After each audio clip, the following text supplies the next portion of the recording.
Thank you, Madam Sophia, for allowing me to share the other half of this week's bulletin. In case you don't know me, my name is Madam Florence, another virtual assistant to CTM Joseph NG, your sales and marketing e-coach and e-mentor. Without further ado, here is a completely 100% free chapter, with no strings attached. Alright. Chapter 2: Importance of Targeting Before Prospecting. Quote, know your target audience. Always keep them at the forefront of your mind. Understand their lifestyle and what they are looking for. Gather their feedback and use it to tailor your approach. The voice of the consumer is an essential input into the development of any fashion business or blog.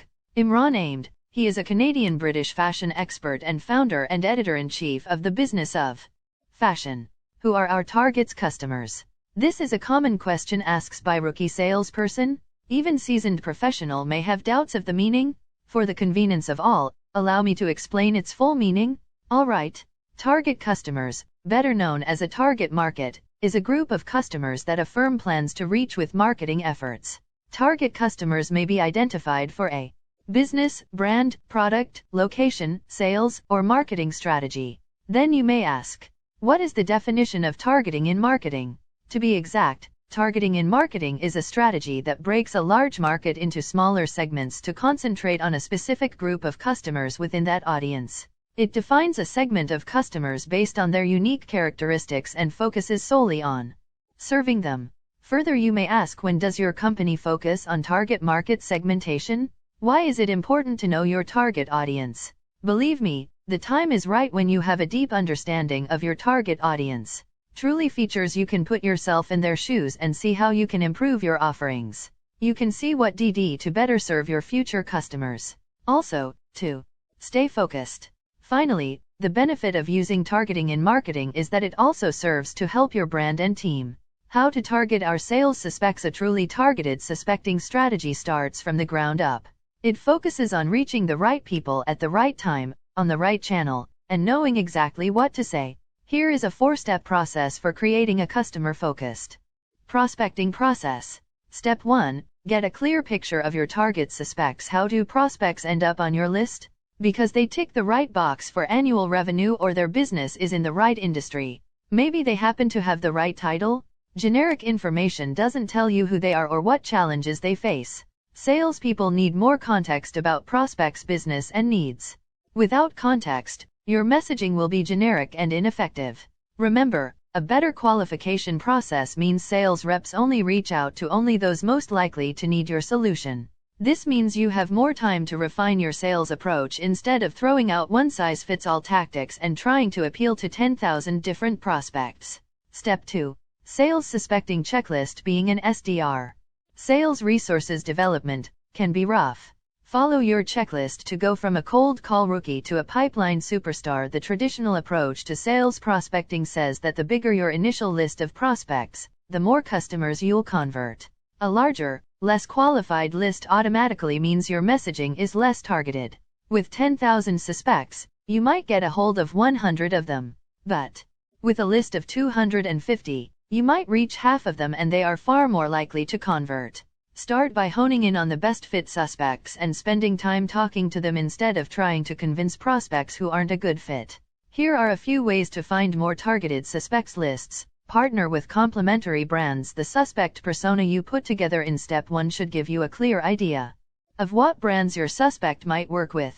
Use that information to partner with related brands, sharing prospect lists, and use each other to get a foot in the door. Sponsor and attend conferences. Conference attendees are often already semi-qualified for you. You know their industry and interests, and it's no secret that they're an excellent place to meet with suspects. Take it a step further by sponsoring relevant conferences, granting full access to information and contact information. While in-person events are on hold, consider hosting a webinar or sponsoring virtual conferences in your industry. Use a sales suspecting tool. LinkedIn or Google and other sales prospecting tools help you understand suspects by showing you which companies visit your site, including in-depth information on company size and revenue, and contact information. Step 3. Build your sales suspecting process around customers. The typical sales process is all about moving prospects forward toward a sale and focusing on specific KPIs, key performance index, salespeople are supposed to hit. There's a tendency to think, I just need to do so many things today, and my job is done. Focus on creating opportunities by understanding the context underlying each suspect's interest in your product.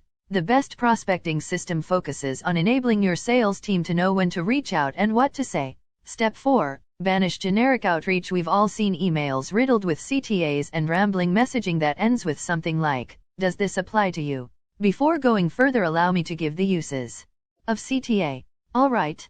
Use of CTA, call to action, in email marketing. After the email has made your pitch to the reader, the CTA prompts them to respond. As for what this response is, it depends on the nature of your email, but it could be clicking a link, taking a survey, or sharing the email with a friend. The content of a CTA could be as simple as visit today or something more. A well-targeted prospecting strategy should lead SDRs to the right messaging and CTA for the decision-maker persona you are prospecting to. This is what happens when prospects are qualified based on broad traits rather than experiences or behaviors. When your suspects qualify because of their experiences, such as actions they take on your site or other behavioral data, it's easy to speak to their challenges and needs. You've done the upfront work of getting to know your prospects inside and out, along with building smaller, targeted lists of those people, so there's no reason to send broad messages. Said we now move on to the final thought of targeted sales prospecting, shall we? Final thoughts on targeted sales suspecting. We know that spray and pray sales suspecting just doesn't work, but there's a lot of gray area between traditional suspecting and an end-to-end targeted prospecting strategy. If your process falls somewhere in that middle area, use the tips above to build a strong, targeted sale approach. Focus on a smaller, more qualified list and build a sales suspecting process based on customer behavior, not just sales rep metrics. Hope you are happy with this chapter. If you are, then we can safely dive into the next chapter. Shall we? End of chapter 2. By the way, do you find this chapter on how to prospect for your ideal customer technique very useful? In truth, it's like golden nuggets to enrich our oldest selling profession. Agree or not? Come to think of it, we know if it is a lengthy video, yet we want to congratulate you for watching this clip up to now. Make no mistakes, we are committed to your growth, self-development, and you get to choose us to be partners in our journey to your success in selling and marketing. Needless to say, since you have watched this clip, you now deserve more free bonus gifts of free chapters of the book How to Prospect for Your Ideal Customer. These forthcoming bonus chapters will be weekly awarded to you until the final chapter of the entire book. Happy? Fortunately, it is worth noting in the comments section there are other professionals like you with same goals and aspirations striving to become more and better biz professionals. Hence, it is why we are eager to know which are areas of the chapter you treasure most. Hoping you will share so that we can help each other grow effectively. Lest you forget, these sharing will continue in the Facebook, LinkedIn, and of course in our club's president email, josephsfng@gmail.com, upon request. Alright. Thank you again. We hope to meet you again next week. Goodbye and best wishes from me, Madam Florence.